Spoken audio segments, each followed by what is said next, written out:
شوہر کے گھر میں داخل ہوتے ہی بیوی کا غصہ پھوٹ پڑا۔ سارا دن کہاں رہے؟ آفس میں پتہ کیا، وہاں بھی نہیں پہنچے۔ معاملہ کیا ہے؟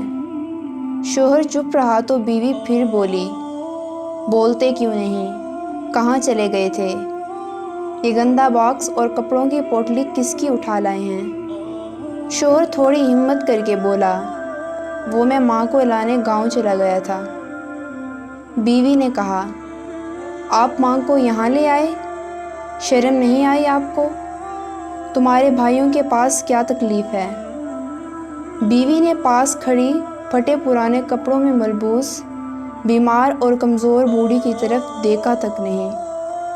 شوہر نے ادبی زبان میں کہا، میرے بھائیوں کے پاس نہیں چھوڑا جا سکتا، تم سمجھ کیوں نہیں رہی ہو؟ بیوی نے کہا، یہاں کون سا خزانہ رکھا ہے؟ تمہاری 20,000 روپے کی تنخواہ میں بچوں کی پڑھائی اور گھر کا خرچ کس طرح چلا رہی ہوں، میں ہی جانتی ہوں۔ بیوی کا لہجہ نہایت ہی شدید تھا۔ شوہر نے سختی سے کہا، اب یہ ہمارے پاس ہی رہیں گی۔ بیوی نے کہا، بڑھیا کو اسی وقت واپس چھوڑ کر آؤ، ورنہ میں اس گھر میں ایک لمحہ بھی نہیں رہوں گی۔ اور ان مہارانی صاحبہ کو بھی یہاں آتے ذرا سی بھی شرم نہیں آئی؟